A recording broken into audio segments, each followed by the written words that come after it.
안녕하세요, 여러분. 오늘은 양자 컴퓨팅 기업 관련 여러 뉴스들이 있어서 이야기를 좀 해드리려고 합니다.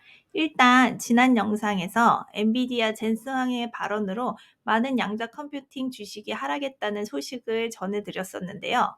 웬걸? 아시는 분들은 아시겠지만 젠슨이 이번에는 엔비디아가 주최할 GTC 2025 컨퍼런스 중 하루인 3월 20일을 퀀텀 데이로 지정하며 양자 컴퓨팅의 미래를 조망하는 특별 행사를 진행할 예정이라고 해서 화제인데요. 이날 아이온큐, D-Wave, 사이퀀텀 등 기업의 임원들과 함께 양자 하드웨어, 알고리즘, 에러 수정 기술의 급속한 발전에 대한 논의를 할 것으로 계획하고 있다고 합니다. 양자 컴퓨팅 상용화까지는 20년 걸린다던 분이 갑자기 왜 생각이 들게 만드는 발표인데요. 엔비디아로 물려야 할 투자금이 자꾸 양컴으로 새서 그런 말을 한 건 아닌가 싶기도 하고, 아무튼 양컴의 미래에 대한 지대한 관심이 있는 것만은 확실합니다. 아마 그래서 또 그렇게 떨어지던 양컴 주식들이 상승하는 게 아닌가 싶기도 하고요. 어쨌든 엔비디아의 GTC 2025 컨퍼런스는 2025년 3월 17일부터 3월 21일까지 미국 캘리포니아주 산호세에서 개최될 예정인데요. GTC 2025는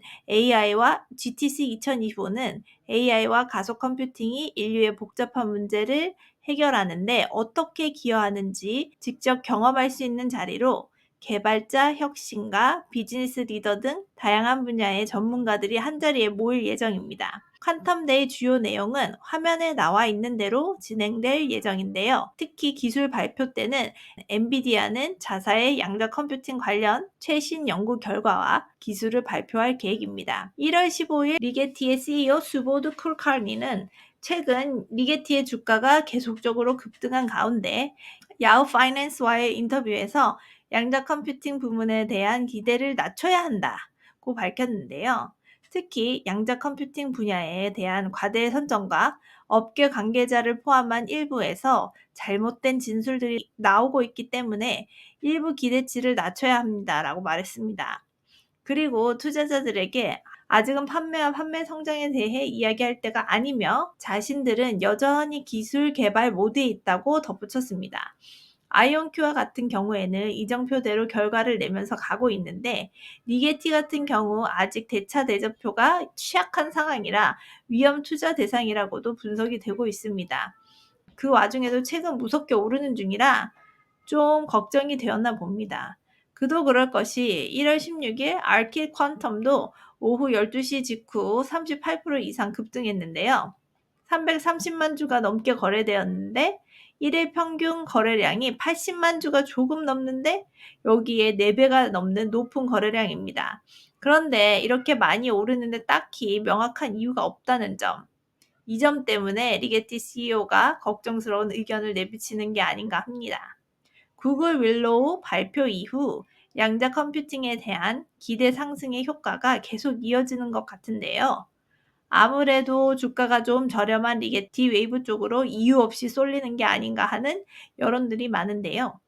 모든 투자는 기업을 잘 연구한 후에 투자해야 한다는 점, 이정표를 잘 계획대로 성취하는지 등의 기업 실적을 잘 보고 투자해야 하는 점 꼭 기억하시고 투자하시길 바랍니다. 현재 가장 관심이 넘치는 분야가 AI와 양자 컴퓨팅 기업이죠. 여러 관련 기업들이 있는데요. 오늘은 The Motley Fool에서 아이온큐와 사운드 하운드 AI 중 어느 게 더 나은가? Best Picks IonQ Stocks vs SoundHound AI Stock 이라는 내용의 분석이 있어서 같이 살펴보겠습니다. 먼저 수익을 비교해 보면요. 아이온큐가 양자 컴퓨팅 기업 중 그나마 가장 수익을 많이 내는 기업이라고 볼 수 있습니다. 아이온큐는 37밀리언, 사운드하운드는 67밀리언 수익을 내고 있습니다. 사운드하운드는 최근 몇 년 동안 계속되는 여러 인수합병을 통해 안전성을 찾아가고 있고, 아이온큐는 여러 기업들과 계약을 통해 기술력을 증명하고 있지만 아직 상용화까지 시간이 걸릴 것으로 보고 있습니다. 현재 사운드하운드는 음식점들과 자동차 제조업체들과 많은 계약을 맺고 있습니다. 특히 미국은 드라이브 스루, 그러니까 스타벅스처럼 맥도날드 같이 차로 음식을 시켜서 픽업해서 가는 시스템이 굉장히 활성화되어 있는데, 이런 경우 사운드 하운드 AI를 이용하면 직원 수도 줄일 수 있고, 여러 식당의 데이터를 토대로 한 정보를 AI가 습득을 하여 어떤 음식이 어떤 음료가 잘 팔리고, 리뷰라던가 이런 정보들을 토대로 손님이 주문하는 음식에 더 효과적인 도움을 줌으로써 직원보다 훨씬 더 매출 증가를 가져올 가능성이 커질 것을 기대하고 있다고 보고 있습니다.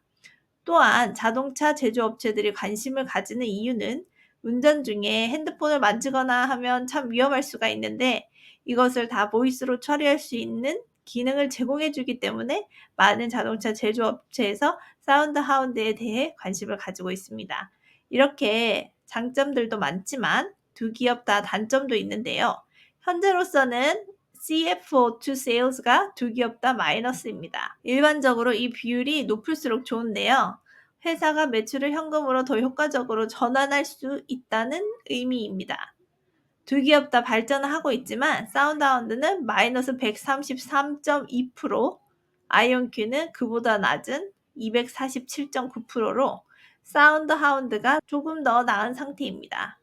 사운드하운드는 135밀리언 현금이 있고요. 부채가 40밀리언 있습니다.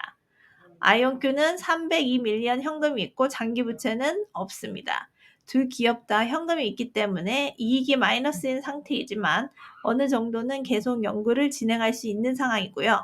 PSR을 비교해 봤을 때 아이온큐가 57.66으로 사운드 하운드 25.42보다 2배 정도 높아서 더 고평가되어 있다고 볼 수 있습니다. 분석가가 둘 중 하나를 고른다면 사운드 하운드가 더 저평가돼 있고, 사운드 하운드는 벌써 소프트웨어가 개발이 되어서 팔리고 있는 상황인데 아이온큐는 아직 개발 중인 상황이고 하니, 둘 중에 하나를 고르라면 사운드 하운드가 현재로서는 더 나은 투자처가 아닌가 한다고 하네요. 여러분은 어떻게 생각하시나요? 댓글로 알려주세요. 신나는 하루 시작하시고요. 여러분의 구독과 좋아요 부탁드리겠습니다. 시청하여 주셔서 감사합니다. 감사합니다.